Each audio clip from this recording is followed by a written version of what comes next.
কাদের চোখের জলে আমি পাইব পরিত্রাণ, কোন জমিনের মাটি আমার হবে গোরস্থান, কোন জমিনের মাটি আমার হবে গোরস্থান। কার কাঁধে চড়ে আমি কবর দেশে যাব, জানি না কার মনা যাতে খোদার রহম পাব। কার কাঁধে চড়ে আমি কবর দেশে যাব, জানি না কার মনা যাতে খোদার রহম পাব। কার কারণে করবে ক্ষমা,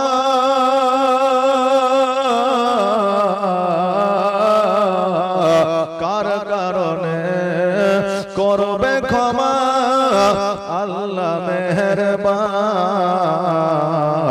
কোন জমিনের মাটি আমার হবে গোরস্থান,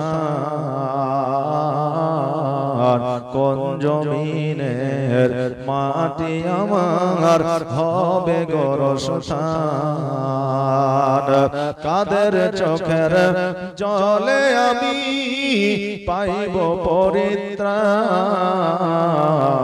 কোন জমিনের মাটি আমার হবে গোরস্থান। এখন আমাদের প্রশ্ন হতে পারে, হুজুর গো, আজকে আল্লাহ তাবারাক তাআলা যদি আমাদের কুদরতে হাত দ্বারা বানাইলো, আজকে জগতের মধ্যে মানুষ কেন কানা হইল, মানুষ কেন অন্ধ হইল, মানুষ কেন কালো হইল, মানুষ কেন ফর্সা হইল? আল্লাহ তাবারাক তাআলা যদি আমাদেরকে প্রত্যেকটা বান্দাকে কুদরতে হাত দ্বারা বানায়, আমরা প্রত্যেকেই ফর্সা হব, সুন্দর হব। সুবহানাল্লাহ। আমরা প্রত্যেকে সুন্দর ফর্সা হব, আমাদের গঠন ভালো হবে, আমরা লম্বা হব না, চ্যাপ্টা হব না, কুজা হব। আল্লাহ আমাদেরকে যখন বানিয়েছে সুন্দর করে বানাইবে। আল্লাহ বলে, বান্দারে, আজকে তুমি একজন বান্দা হয়ে অপরজন বান্দাকে ঘৃণা করতে পারো।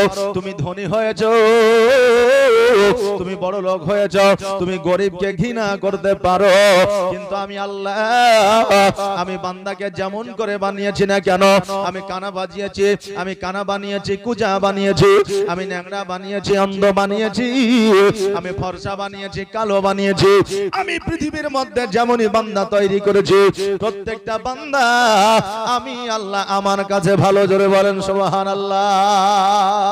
প্রত্যেকটা বান্দা আমি আল্লাহ আমার কাছে ভালো। তা আল্লাহর কাছে যদি প্রত্যেকটা বান্দা ভালো হয়, তা আমাদের কাছে কালো কেন খারাপ, আমাদের কাছে ন্যাংরা কেন খারাপ, আমাদের কাছে কুজা কেন খারাপ? বিরাদার, আজকে আমরা ধনী হইয়া, বড় লোক হইয়া গরিবকে অহংকার করি, গরিবকে দেখতে পারি না। আল্লাহ বলছে, বান্দা, আমি তোমাকে সেকেন্ডের মধ্যে ফকির বানিয়ে দিতে পারি, আমি সেকেন্ডের মধ্যে ফকিরকে ধনী বানিয়ে দিতে পারি।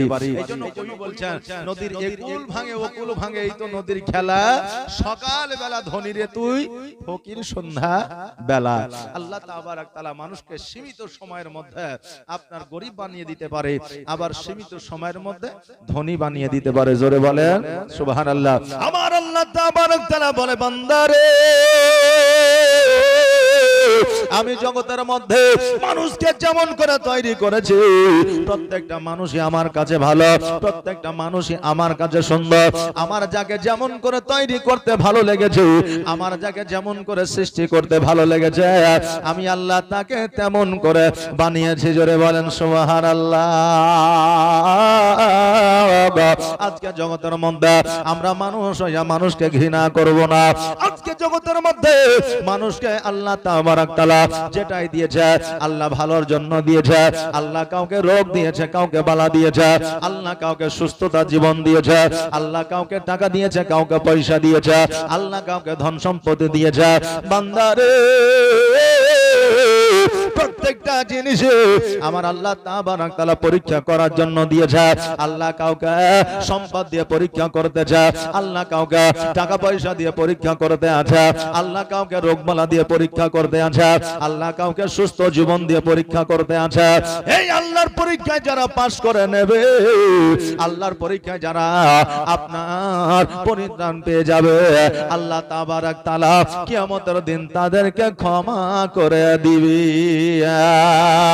ও বাবাজি ভাইরা, আজকে আমার নবী মুস্তাফা সাল্লাল্লাহু তাআলা আলাইহি ওয়াসাল্লাম জগতের মধ্যে না আসলে আজকে আমরা নামাজ রোজা তো দূরের কথা, আজকে আমরা 5 ওয়াক্ত আজান শুনতে পাইতাম না।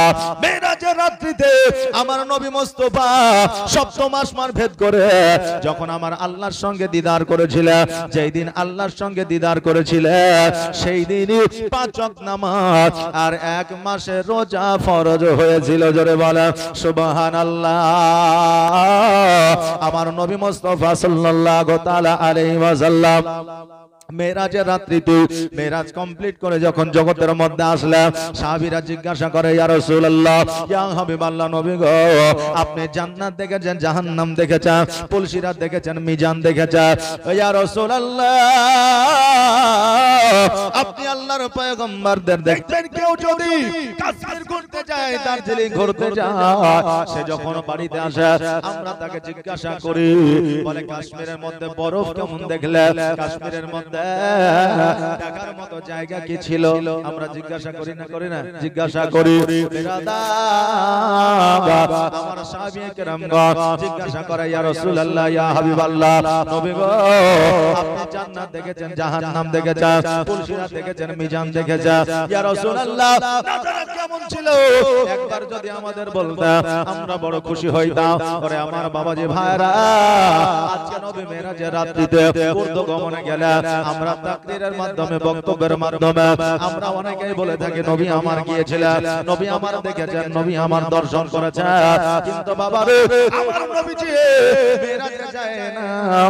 আমার আল্লাহ তাবারক তাআলা আহ্বান করেছিলেন, আমার আল্লাহ তাবারক তাআলা আমার নবীজিকে ডেকেছিলেন, আর আমার নবীজিকে ডাকার কারণে আমার আল্লাহ দয়ার নবী, মায়ের নবী সাল্লাল্লাহু তাআলা আলাইহি ওয়াসাল্লাম মেরাজে গিয়েছিলেন। আমার নবী জান্নাত দেখে নাই, জাহান্নাম দেখে না, ওই জান্নাত জাহান্নাম আমার নবীকে দর্শন করেছিলেন। জোরে বলেন সুবহানাল্লাহ। নবী আমার বলে, সাহাবীরা আজকে জাহান্নামের মধ্যে আজকে মানুষকে আমি বেশি দেখলাম জান্নাতের চাইতে জাহান্নামে বেশি। আমার সাহাবী কেরামগণ বলে, ইয়া রাসূলুল্লাহ, ইয়া হাবিবাল্লাহ, নবী গো, জাহান্নামের মধ্যে নারী বেশি না আপনার পুরুষ বেশি? আমার নবী বললেন, শোনো রে সাহাবীরা, জাহান্নামের মধ্যে নারীর ভাগ বেশি, জাহান্নামের মধ্যে মহিলাদের ভাগ বেশি, জাহান্নামী বেশি মহিলারা হয়ে যায়। সাহাবীরা বলে, ইয়া রাসূলুল্লাহ, ইয়া হাবিবাল্লাহ, নবী গো, আজকে মহিলারা বেশি বেশি করে ইবাদত বন্দেগি করে, আজকে মহিলারা বেশি বেশি করে আল্লাহ তাসবিহ তাহলিল করে, আজকে মহিলারা বেশি বেশি করে আল্লাহর উপাসনা করে, তবু মহিলা কেন জাহান্নামের মধ্যে বেশি? দেখবেন বাবারা, সবে বরাতের রোজা বেশি আমার মা বোনেরা রাখে, কি বলেন, যে সবে বরাতের রোজা আমার বেশি মা বোনেরা রাখে, এবং আপনার কুরবানির রোজা মা বোনেরা রাখে, সবে মেরাজের রোজা মা বোনেরা রাখে, মুহররমের রোজা মা বোনেরা বেশি রাখে। দেখবেন পুরুষের চাইতে মা বোনেরা বেশি নামাজ পড়ে, দেখবেন পুরুষের চাইতে মা বোনেরা বেশি রোজা রাখে। তাই সাহাবীরা বলতেছে, ইয়া রাসূলুল্লাহ, ইয়া হাবিবাল্লাহ, নবী গো, আজকে মহিলারা বেশি আল্লাহর ইবাদত বন্দেগি করে, তবু মহিলারা কেন বেশি জাহান্নামের মধ্যে আছে? নবী আমার বলে, হে আমার সাহাবীরা, আজকে নারীরা বেশি বেশি করে আল্লাহর ইবাদত উপাসনা বন্দেগি করবে, তবু জাহান্নামের মধ্যে তারা বেশি যাবে, কারণ তাদের মধ্যে 3টা গুণ থাকবে। এই 3টা গুণের কারণে তারা জাহান্নামী বেশি হবে। 3টা কারণ তাদের মধ্যে যখন থাকবে না, তারা যাবে জান্নাতে, আর 3টা কারণ যদি তাদের মধ্যে থাকে তবে তারা হবে জাহান্নামী। 1 নম্বর কারণ হলো স্বামীদের গালিগালাজ করা। করা, স্বামীদের কথার অবাধ্য হওয়া। দ্বিতীয় নম্বর হলো বেপরদায় চলা। তৃতীয় নম্বর হলো একজনের গীবত অপরজনের কাছে করা। কথা কি বুঝতে পারলেন? তিনটা কারণ যেই নারীর মধ্যে থাকবে, এই তিনটা কারণের জন্য ওই নারী জান্নাতি হতে পারবে না, যতই ইবাদত বান্দেই করুক না কেন। এক নম্বর হলো স্বামীর মুখে মুখে তর্ক করা, স্বামীকে গালিগালাজ করা, স্বামীর কথার অবাধ্য হওয়া। দ্বিতীয় নম্বর কারণ হইল বেপরদায় চলা। তৃতীয় নম্বর কারণ হলো গীবত করা। এই তিনটা জিনিস একজন মহিলার মধ্যে যদি থাকে, ওই মহিলা যতই ইবাদত বান্দেগি করুক না কেন, তার ইবাদত বান্দেগি আল্লাহর দরবারে কবুল হবে না। কেন না একজন মহিলা স্বামীর ঘর সংসার করতে করতে হঠাৎ করে অসুস্থ হয়ে গেল। অসুস্থ হয়ে যাওয়ার পরে জগৎ ছেড়ে পরজগৎ গমন করলেন। আর পরজগৎ গমন করার পরে 3 দিন পরে স্বপ্নের মাধ্যমে মাকে দেখাইতেছে, মা তুমি আমাকে বাঁচায় নাও, বাঁচায় নাও। আমি জগতের মধ্যে আল্লাহর ইবাদত বান্দেগি করেছি গো মা, কিন্তু তবু আল্লাহ তাবারক তাআলা আমাকে জাহান্নামের মধ্যে দিয়েছে। আজকে আমি জাহান্নামের মধ্যে আছি। আজকে আমি জাহান্নাম থেকে পরিত্রাণ পাইতে পারি মা গো, যদি আমার স্বামী আমাকে ক্ষমা করে দেয়। মা বলল, মা বেটিরা, আজকে তোমার স্বামীর ইবাদত, আজকে তোমার স্বামীর সেবা তুমি করেছো, জগতের মধ্যে আল্লাহর উপাসনা তুমি করেছো, জগতের মধ্যে রোজা রেখেছো, জগতের মধ্যে নামাজ পড়েছো, জগতের মধ্যে পর্দা করে চলেছো, আল্লাহ তোমাকে জাহান্নামের মধ্যে দিয়ে যা। ওই কন্যা বলে, মা জগতের মধ্যে সব কিছু আমি করেছি, পর্দা করে চলেছি, নামাজ পড়েছি, রোজা করেছি, জগতের মধ্যে সব কিছু আমি করেছি, কিন্তু একটা সময় আমার স্বামী আমাকে আহ্বান করেছিল, আমার স্বামী আমাকে একবার ডেকেছিল গো মা। আমি ওই স্বামীর কথায় কর্ণপাত করি না, আমি স্বামীর কথায় আমি যাই না। এই জন্য একটা দিন স্বামীর কথা অবাধ্য করেছি বলে আল্লাহ তাবারক তাআলা আমাকে জাহান্নামের মধ্যে দিয়েছে।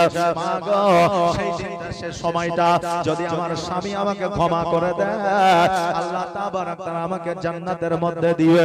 সকালবেলা ওই মহিলার মা যেন আপনার জামাইয়ের বাড়িতে গেছে, জামাইয়ের বাড়িতে যাওয়ার পরে বলে, হে জামাই শোনো, আজকে আমার মেয়ে তোমার সঙ্গে চলাফেরা করেছে, জীবনে হয়তো কোনো ভুল করেছে। আজকে মানুষ চলাফেরার পথে ভুল হতেই পারে না, হয় না? মানুষ মাত্রাই তো ভুল নাকি বলে, যে মানুষের চলাফেরার পথে ভুল হয়ে যায় রে বাবা। আজকে শাশুড়ি বলতেছে, জামাই গো, আজকে আমার কন্যা জাহান্নামের মধ্যে আসে, আমার কন্যা চলার পথে বলার পথে ভুল করেছে, আজকে আমার কন্যাকে তুমি ক্ষমা করে দাও। স্বামী বলল, আজকে তোমার কন্যাকে আমি ক্ষমা করতে পারবো না। বলে, কেন পারবে না? বলে, আমি একবার আহ্বান করেছিলাম, আমার কথাই কর্ণপাত করে না। সেই রাত্রিটা আমার কাছে বড় যন্ত্রণা রাত্রি ছিল, এই জন্য আমার বিবিকে মনে মনে আমি আমার বিবিকে আমি মনে মনে কষ্ট উপভোগ করেছি, আর আমি আমার বিবিকে লানত দিয়েছি। অতএব আমার বিবিকে আমি ক্ষমা করতে পারবো না। ওই মহিলা আমার দয়ার নবী, মায়ার নবী সাল্লাল্লাহু তাআলা আলাইহি ওয়াসাল্লামের কাছে গেলেন। যাওয়ার পরে বলে, ইয়া রাসূলুল্লাহ, ইয়া হাবিবাল্লাহ, নবী গো, আমি স্বপ্নের মাধ্যমে দেখেছি আমার কন্যা জাহান্নামের মধ্যে আছে।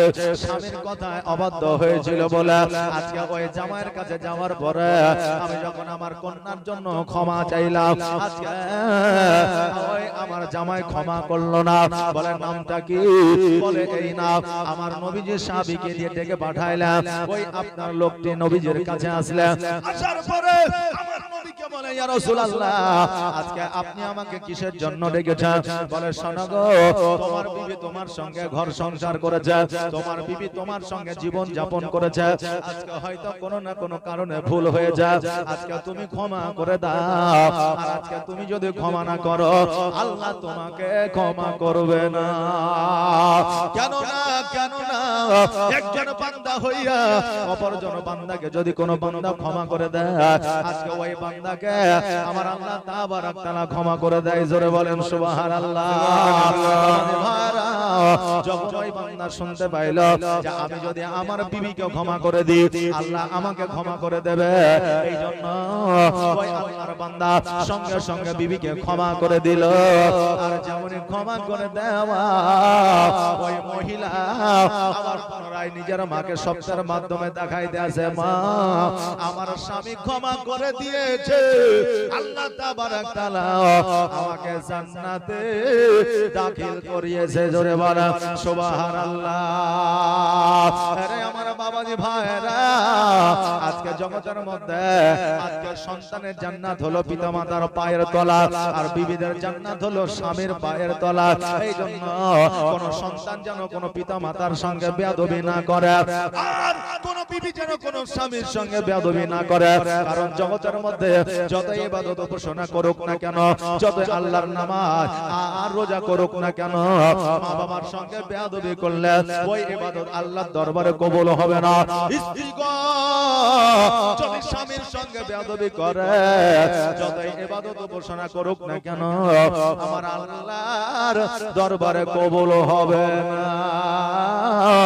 এই জন্য বেরাদারনে মিল্লাত ইসলামিয়া জগতের মধ্যে আমরা ইবাদত উপাসনা করব, বান্দাই করব, আমাদের মানসিকতা ভালো রাখবো, পিতামাতাকে সম্মান করব, স্বামীদের শ্রদ্ধা করব, আর এতিমদেরকে আমরা সম্মান দিব, বড়দের সম্মান দিব, ছোটদের স্নেহ করব। শুধু বাবা ইবাদত করলে জান্নাত পাওয়া যায় না, সঙ্গে সঙ্গে আমাদের মন মানসিকতা, আমাদের ব্যবহার, চরিত্র ভালো হওয়া চাই। আজকে মসজিদে 5 ওয়াক্ত নামাজ পড়লাম, আর সকালবেলা জমিতে গিয়ে পরের আল কাটা জমিটা বাড়িয়ে নিলাম, নামাজ কাজে লাগবে? লাগবে না।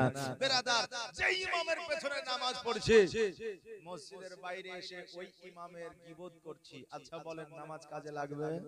লাগবে না। আজকে বর্তমানে বাবা সত্য কথা, ইমামদের মসজিদ টিকা খুব কঠিন হয়ে গেছে, নাকি বলে যে ইমামদের মসজিদ টিকা খুব কঠিন হয়ে গেছে। তবে ইমামরা যদি বুঝলেন কয়েকটা কাজ যদি আপনার কন্টিনিউ পালন করে, তাদের মসজিদ ছাড়তে হবে না। কন্টিনিউ কাজ কি? মসজিদে চাকরি করবে, জীবনে ছুটি চাইতে পারবে না। যে ছুটি চাইলেই আপনারা বুঝতে পারছেন। তারপরে বেতন বাড়ানো যাবে না, বেতন বাড়ার কথা বলা যাবে না। বেরাদার, বেনামাজির জানাজা পড়াবো না এই কথা বলা যাবে না। সুদখোরের বাড়িতে খাবো না এই কথা বলা যাবে না। বেরাদার, এগুলো বললেই তার ইমামতি টিকবে না। বেরাদার, আজকে অনেক আলেম ওলামা আজকে কি বলেন তো, মুখে তালা দিয়ে চুপ করে বসে আছে, ন্যায্য কথা বলে না, বলতে ভয় পায়। কেন? বলে ইমামতি ছুটে যাবে। আর আপনারা আমরা সাধারণ মানুষ বলছি যে আজকালকার আলেম ওলামার কথায় মানুষের পরিবর্তন হয়েছে না, বলে কি বলে না যে মানুষ পরিবর্তন হচ্ছে না, হবে কি করে? আগে মানুষ আলেম ওলামার কথা শুনেছে, পরিবর্তন হয়েছে, আর আজকে আলেম ওলামার কথা শুনে না, মানুষ পরিবর্তন হয় না। আজকে কোন সন্তানকে কোন মা বাপ চাই যে সন্তান আমার মুচি হোক, চোর হোক, ডাকাত হোক, তারপরে ছিনতাইকারী হোক, কোন মা বাপ চাই? চাই না। প্রত্যেকটা মা বাপ চাই যে আমার সন্তান মাস্টার হোক, ডাক্তার হোক, উকিল হোক, হাকিম হোক, প্রফেসর হোক, নাকি? কিন্তু ওই সন্তান যখন কথা শোনে না বাপ মায়ের, তখন ওই সন্তানকে যদি বাপ মা বলে স্কুলে যাও, স্কুলে যায় না। এই সন্তানকে যদি বলে বেটা পড়, পড়ে না। ওই সন্তানকে যদি বলে সঠিক পথে চল, চলে না। বেরাদার, ওই শুধু বাইক নিয়ে এখানে ওখানে আর সেখানে আড্ডা মেরে বেড়ায়, আর ব্রিজে ব্রিজে রিল বানিয়ে বেড়ায়, আর একে অপরকে মেসেজ দেয় খেলেগা ফ্রি ফায়ার। আচ্ছা বলেন ওর জীবনে কি হবে? যে ওর জীবনে কি হবে? ওর জীবনে বাপ মায়ের কথা শুনলো না, গুরুজনের কথা মানলো না, তার জীবনে কিচ্ছু হবে না। আগে আলেম ওলামার কথা মানুষ শুনেছে, তাই মানুষের জীবনে পরিবর্তন ঘটেছে। এখন আলেম ওলামার কথা মানুষ শোনে না, এই জন্য মানুষের জীবনে পরিবর্তন ঘটে না। বেরাদার, তবে শুধু আলেমের দোষ নয়, বর্তমানে কিছু পাবলিকেরও দোষ আছে। বেরাদার নে মিল্লাত ইসলামিয়া, যে কথাটা আমি বলতেছিলাম, আমার আল্লাহ তাবারাক তাআলা ওই বান্দাকে ক্ষমা করে দিলেন, আর ক্ষমা করে দেওয়ার পরে আল্লাহ তাবারাক তাআলা জান্নাতের মধ্যে দিয়ে দিলেন। বেরাদার, আজকে আমরা জগতের মধ্যে সংসার করি রে বাবা, আজকে সংসারে আপনার স্বামী স্ত্রীর মধ্যে মহব্বত নাই, মিল নাই। আপনি বলবেন হুজুর কেমন করে? আজকে স্বামী স্ত্রীর মধ্যে অনেক মিল ও মহব্বত আছে। এই আমার বাবাজি ভাইরা, আজকে স্বামী স্ত্রী একই সঙ্গে ঘর সংসার করলে শুধু মহব্বত হয় না রে বাবা, অন্তরের মহব্বত আনতে হয়। অন্তরের মধ্যে মহব্বত যদি না থাকে, স্বামী স্ত্রীর মধ্যে শুধুমাত্র সংসার করাই হয়, মহব্বতের সহিত আল্লাহর তরফ থেকে ওই বাড়িতে রহমত বর্ষিত হয় না।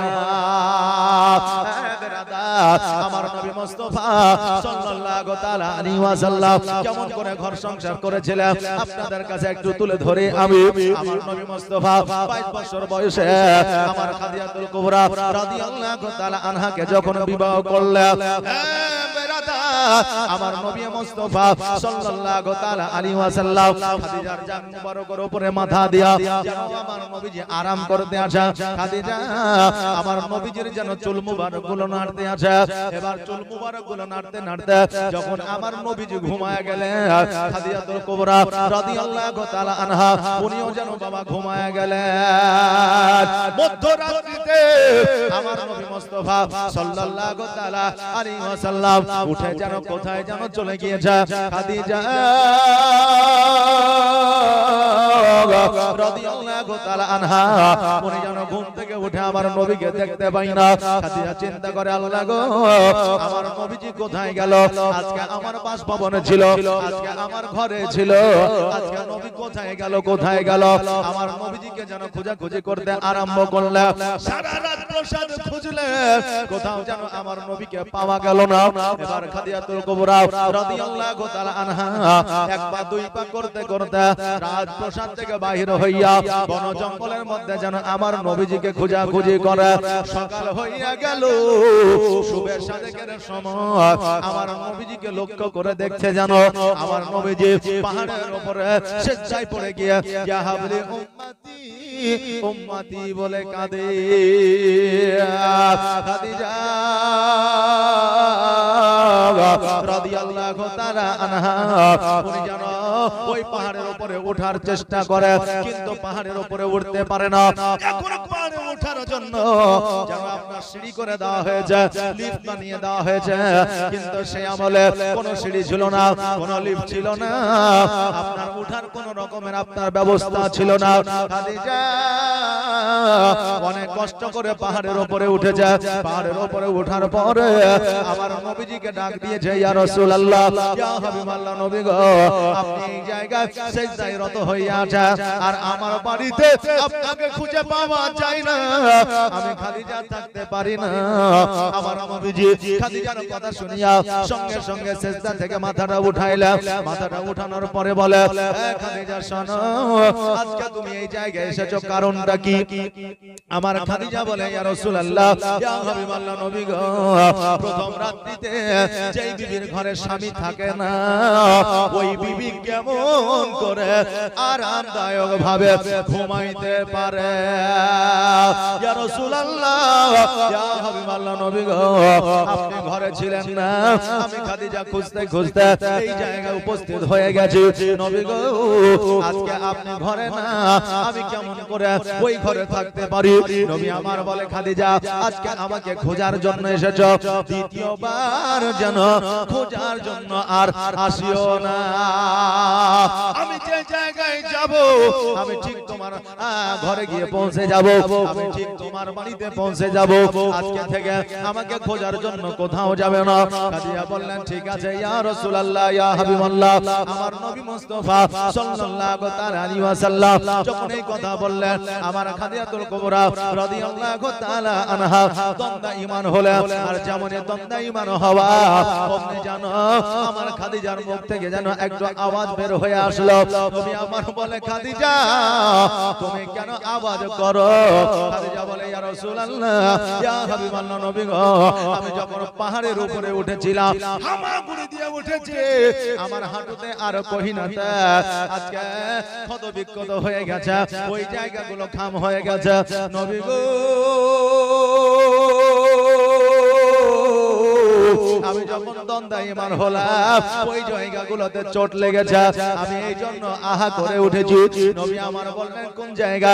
বলে হাঁটুতে। আর কহি না, যেমন আমার খাদিজা ওই ক্ষত বিক্ষত জায়গাগুলো দেখালে আমার নবীজি থুতু মুবারক লাগিয়ে দিলেন। খাদিজা বললেন খোদার কসম করে বলি, যখন আমার নবীজি আমার ক্ষত বিক্ষত জায়গাতে থুতু মুবারক লাগিয়ে দিয়েছিলেন, খোদার কসম করে বলি ওই জায়গাগুলো ক্ষত বিক্ষত থাকা তো দূরের কথা, একটু দাগ পর্যন্ত ছিল না। জোরে বলে সুবহানাল্লাহ। আল্লাহর নবী নূরে নবী গো, আপনি নবী আমার জীবনের জীবন, আপনি আমার জীবন সাথী, অন্ধকার কবরের বাতে আপনি নবী আমার নির্জনের একজন। আল্লাহর নবী নূরে নবী গো, আপনি নবী আমার জীবনের জীবন। আর দেখে আপনার মুজিজা ভাগবতী হয় খাদিজা, সঁপে দিল নবী জীবন আর মরণ। আল্লাহর নবী নূরে নবী গো, আপনি নবী আমার জীবনের জীবন। আমার খাদিজাতুল কুবরা রাদিয়াল্লাহু তাআলা আনহা ওই জায়গা থেকে যেন বাসভবনে আসলেন, বাড়িতে চলে আসলেন। আমার নবী মুস্তাফা সাল্লাল্লাহু তাআলা আলাইহি ওয়াসাল্লাম সকালবেলা ওই পাহাড় থেকে যখন খাদিজাতুল কুবরা রাদিয়াল্লাহু তাআলা আনহার বাড়িতে আসবে, এমন অবস্থায় মক্কা নগরের মানুষেরা বলে, দেখ রে দেখ, আজকে নবী মুস্তাফা যার বাপ নাই যার মা না, আজকে খাদিজাকে বিবাহ করে আজকে খাদিজার সম্পদের মালিকানা নিয়েছে, আজকে খাদিজাকে বিবাহ করে আজকে নবী রাজত্ব নিয়েছে, আজকে খাদিজাকে বিবাহ করে আজকে খাদিজার সম্পত্তি নিয়েছে। নবী আমার বলে আল্লাহ গো, আজকে যদি আমার আব্বা বেঁচে থাকতো, আজকে যদি আমার মা বেঁচে থাকতো, আজকে যদি আমার দাদা আব্দুল মুত্তালিব বেঁচে থাকতো, আজকে মক্কা নগরের মানুষেরা এই রকম কথা আমাকে বলতে পারতো না, এই রকম কথা মক্কা নগরের মানুষের জবান দ্বারা বের হতো না। নবী আমার দুই চোখের পানি ছেড়ে দিয়ে কান্দে আর গুটি গুটি পায়ে খাদিজাতুল কুবরা রাদিয়াল্লাহু তাআলা আনহার বাড়িতে এসে পৌঁছায়। খাদিজা একটা ঘরে বসে বসে যেন ডুকরে ডুকরে কান্না করে। খাদিজা আমার নবীর কাছে যাইয়া বলে, ইয়া রাসূলুল্লাহ, ইয়া হাবিবাল্লাহ, নবী গো, আপনি আজকে ফজর নয়নে কেন কান্না করে? আজকে আপনার চোখে কেন পানি গো নবী? আমার নবীজি বলে, খাদিজা আজকে আমি তোমাকে যখন বিবাহ করেছিলাম তিনটা শর্ত দিয়েছিলাম, তোমার জমি জায়গা দান করে দেওয়ার কথা বলেছিলাম, একটা কাপড় পরিধান করে জীবন যাপন করতে হবে বলেছিলাম, সাবধান অনাহারে থাকবে, একটা খেজুর নিয়ে এসে যদি তোমাকে দিয়ে দিই ওই খেজুরটা নিজে না খাইয়া ফকির দরবেশকে দিয়ে দিতে হবে। খাদিজা আজকে আমি তোমাকে বলতে আছি, আজকে ইসলামের জন্য, আজকে আমি নবী আমার জন্য আজকে তোমার সম্পদ গুলোকে দান করতে পারবে না। খাদিজা বলে, ইয়া রাসূলুল্লাহ, ইয়া হাবিবাল্লাহ, নবী গো, আজকে আমার টাকা পয়সা তো দূরের কথা, আজকে আমার জমি জায়গা তো দূরের কথা, আজকে আমার সয় সম্পত্তি তো দূরের কথা, আজকে ইয়া রাসূলুল্লাহ আপনার জন্য আমি খাদিজা আমার শরীরের চামড়া গুলো ছিলিয়া আপনার পায়ের তলে বিছায়া দিতে পারি, আমার চামড়া গুলো আপনার পায়ের তলে বিছায়া দিতে পারি। ইয়া রাসূলুল্লাহ সম্পদ আমি দান করে দেব। আমার নবী মুস্তাফা সাল্লাল্লাহু তাআলা আলাইহি ওয়াসাল্লামের কথা মোতাবেক সমস্ত সম্পদ গুলো যেন দান করে দিয়েছিল। জোরে বলেন সুবহানাল্লাহ। ওই খাদিজা সমস্ত সম্পদ দান করার পরে আপনার জীর্ণ কুটিরে খেজুর পাতার ছাউনিতে বসবাস করতেছিলেন। আমার নবী মুস্তাফা সাল্লাল্লাহু তাআলা আলাইহি ওয়াসাল্লাম বলেছিলেন, এ খাদিজা শোনো রে, আজকে তোমার বাবার খাওয়াইলিদের সম্পদে আজকে তুমি কতই না আরাম পেয়েছো, কতই না সুখ ও শান্তি পেয়েছো। আজকে আমি নবী আমার জন্য কুটিরে হয়তো সেই শান্তি পাও না।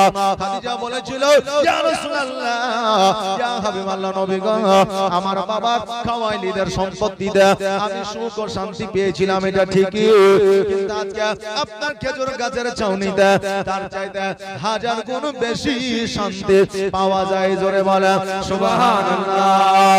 বাবাজি ভাইরা, ভালোবাসা যদি থাকে অন্তরে, খেজুর গাছের ছাউনিতে বসবাস করা যায়। আর ভালোবাসা যদি অন্তরে না থাকে, আটতলা অট্টালিকাতেও শান্তি পাওয়া যায় না। আমার নবী মুস্তাফা সাল্লাল্লাহু আলাইহি ওয়াসাল্লাম ওই খাদিজাকে নিয়ে ঘর সংসার করেছিলেন বাবা, কিন্তু জীবনে কখনো কোনোদিন তিনাদের মধ্যে কোনো কথা কাটি হয় না। জোরে বলেন সুবহানাল্লাহ। ওই খাদিজাতুল কুবরা রাদিয়াল্লাহু তাআলা আনহাকে আমার নবী কত ভালোবাসতেন। একদিন হঠাৎ করে আমার খাদিজাতুল কুবরা রাদিয়াল্লাহু তাআলা আনহা ওয়াক্কান হয়ে জমিনে পড়লেন। আমার নবীজির সবচাইতে ছোট্ট কন্যা, যার নাম ছিল ফাতেমাতুজ জোহরা রাদিয়াল্লাহু তাআলা আনহা, ওই ফাতেমা ছুটতে ছুটতে যাইয়া আমার নবীজিকে বললেন, ইয়া রাসূলুল্লাহ, ইয়া হাবিবাল্লাহ, নবী গো, আর দেরি নয়, দেরি নয়, জলদি করে বাড়িতে চলে, কেন না আমার মা ওয়াক্কান হয়ে জমিনের মধ্যে পড়ে গেছে। যেমনই আমার নবীজি এই কথা শুনে নিয়েছে, অমনি যেন ছুটতে ছুটতে বাড়িতে পৌঁছেছে। বাড়িতে পৌঁছানোর পরে আমার খাদিজার মাথাটা নবীজির জান মুবারকে নিয়েছে, একটু পানির ছিটা দিয়েছে, অমনি যেন খাদিজার জ্ঞান কানা ফিরে গিয়েছে। যেমনই জ্ঞান কানা ফিরে যাওয়া, আমার খাদিজা দুই চোখের পানি ছেড়ে দিয়ে কান্দে। নবীকে বলে, ইয়া রাসূলুল্লাহ, ইয়া হাবিবাল্লাহ, নবী গো, আমি হয়তো জগতের মধ্যে আর বেশি দিন বাঁচব না। কেন না, কেন না, মানুষ যখন জগৎ থেকে বিদায় না, এই মওতের 40 দিন আগে মওতের সিগন্যাল ওই বান্দিকে দিয়ে দেওয়া হয়। যারা মুমিন হয় তারা জানতে পারে, যারা মুমিন হয় জানতে পারে না। আমার খাদিজা বললেন, ইয়া রাসূলুল্লাহ, ইয়া হাবিবাল্লাহ, নবী গো, আমি জগতের মধ্যে হয়তো আর বেশি দিন বাঁচব না। আমার নবী বলে, খাদিজা, আজকে তোমার শরীরে রোগ নাই, বালা নাই, মুসিবত না, কোন রকমের জ্বালা নাই, যন্ত্রণা না, আজকে তুমি ওয়াক্কান হয়ে জমিনের মধ্যে কেন পড়ে যাও? খাদিজা বলে, ইয়া রাসূলুল্লাহ, ইয়া হাবিবাল্লাহ, নবী গো, কেন না আমি জানি আমার শরীরে রোগ নাই, বালা নাই, মুসিবত না, এটা আপনিও জানেন গো নবী, কিন্তু আপনি আজকে কয়েকদিন আগে আমাকে বলেছিলেন, জান্নাতের কথা শুনিয়েছিলেন, জাহান্নামের আগুন সম্পর্কে বর্ণনা করেছেন, পুলসিরাতের সম্পর্কে বলেছেন, মিজানের সম্পর্কে বলেছেন, কবরের আযাব সম্পর্কে বলেছেন। নবী গো, ওই কবরের আযাব যখন আমি চিন্তা ভাবনা করতে যাই, আমি খাদিজা অটোমেটিক অজ্ঞান হয়ে জমিনের মধ্যে পড়ে যায়। জোরে বলেন সুবহানাল্লাহ। খাদিজা বলছে, হুজুর, আমার শরীরে রোগ নাই, বালা নাই, মুসিবত নাই, এটা আমি জানি, আপনিও জানেন, কিন্তু আপনি যে আমাকে পুলসিরাতের কথা, মিজানের কথা, জাহান্নামের কথা, কবরের আযাবের কথা আমাকে বলেছেন, যখনই আমি এগুলো চিন্তা করি, আমি অটোমেটিক অজ্ঞান হয়ে জমিনের মধ্যে পড়ে যাই। জোরে বলেন সুবহানাল্লাহ। বিরাদার, জগতের মধ্যে সব রোগের ওষুধ আছে, কিন্তু মানসিক টেনশন যারা করে তাদের কিন্তু বাবা কোনো রোগ, তাদের কোনো রোগের ওষুধ নাই। মানসিক চিন্তার ওষুধ কোনো আছে? নাই। বিরাদার, তো যেই খাদিজাতুল কুবরা রাদিয়াল্লাহু তাআলা আনহা জান্নাতের সার্টিফিকেট পেয়েছিলেন, আর জান্নাতের সার্টিফিকেট পাওয়ার পরেও যদি অজ্ঞান হয়ে জমিনের মধ্যে পড়ে যায়, তা আমরা তো নবীজির সামান্য উম্মতি, আজকে আমরা কেন কবর দেখে ভয় করি না? আজকে কবরকে কেন স্মরণ করি না?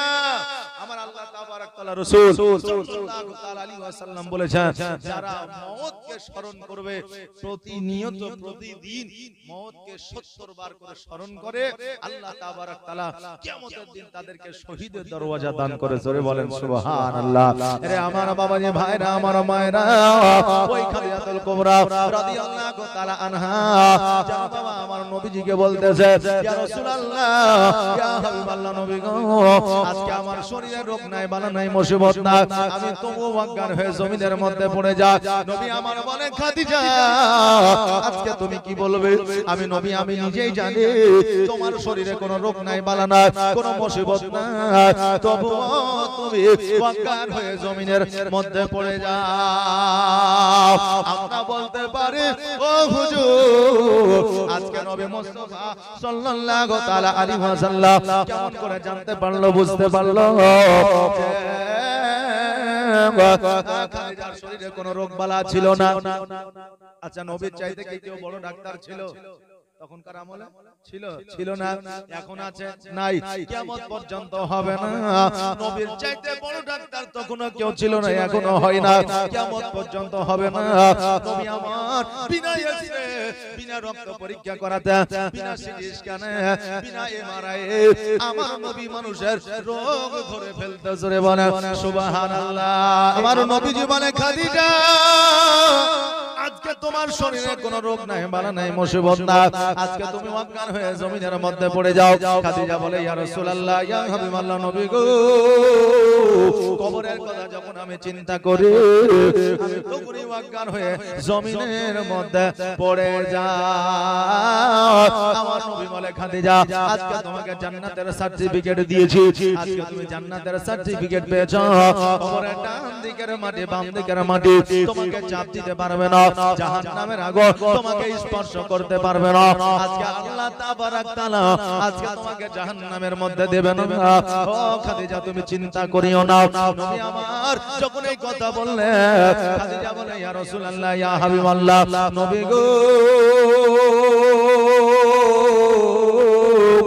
আমি জানি কবরের ডান দিকের মাটি বাম দিকের মাটি আমাকে চাপ দিতে পারবে না আমাকে জাহান্নামের আগুন স্পর্শ করতে পারবে না নবী গো তবু আমি তিনটা ওসিয়ত আপনাকে করতে চাই আমাকে যখন আপনি বিবাহ করেছিলেন তিনটা শর্ত দিয়েছিলেন আজকে আমি যখন ইন্তেকাল করব আমাকে তিনটা ওসিয়ত আপনি দেবেন নবী আমার বলে খাদিজা বড় বড় কি ওসিয়ত আমাকে দেবে আমার খাদিজাতুল কুবরা রাদিয়াল্লাহু তাআলা আনহা বলে ইয়া রাসূলুল্লাহ ইয়া হাবিবাল্লাহ নবী গো আজকে আমি যখন ইন্তেকাল করব আজকে আমার শেষ গোসলটা আপনি নিজ হাতে বানায়া দেবেন আমার নবী মুস্তাফা সাল্লাল্লাহু তাআলা আলাইহি ওয়াসাল্লাম বলে ওগো খাদিজা একজন নারী যখন ইন্তেকাল করে একজন নারীর গোসল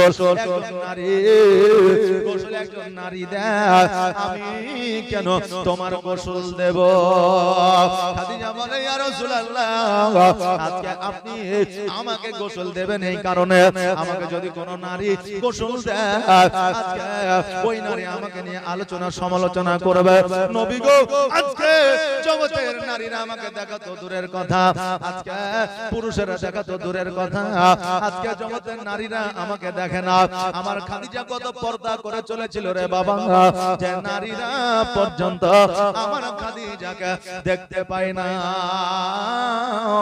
আমার খাদিজা বলেছিল ইয়া রাসূলুল্লাহ আজকে জগতের কোন নারী যেন আমার গোসল না দেয় আজকে আপনি আমার গোসলটা বানিয়ে দেবেন নবী আমার বলে খাদিজা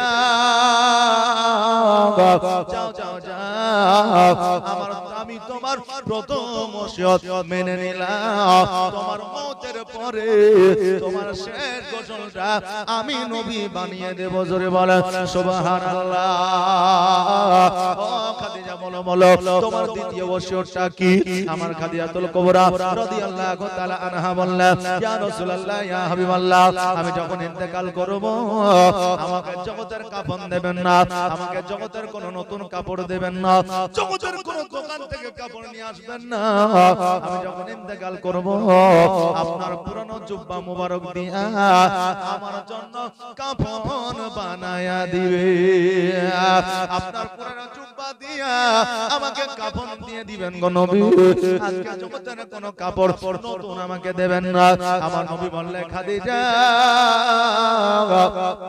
আজকে তোমার সমস্ত সম্পদ আজকে ফকির মিসকিনের মধ্যে দান করে দিয়েছো, বিলি বন্টন করেছো। আজকে তোমাকে আমি কিছুই দিতে পারি না ও খাদিজা।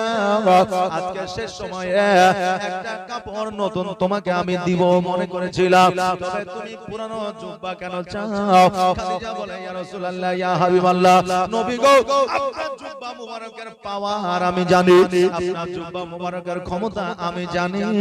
যেই দাইয়া কালবি 100টা নারীকে মরুভূমির মধ্যে পুঁতে দিয়েছিল, ওই দাইয়া কালবির গায়ে যখন আপনার চাদর মুবারকটা জড়ায়া দিয়েছিলেন, আপনি বলেছিলেন নবী গো, যে আজকে আমার সাহাবীর চাদর তার গায়ে দিলে জাহান্নামের আগুন হারাম হইতো না।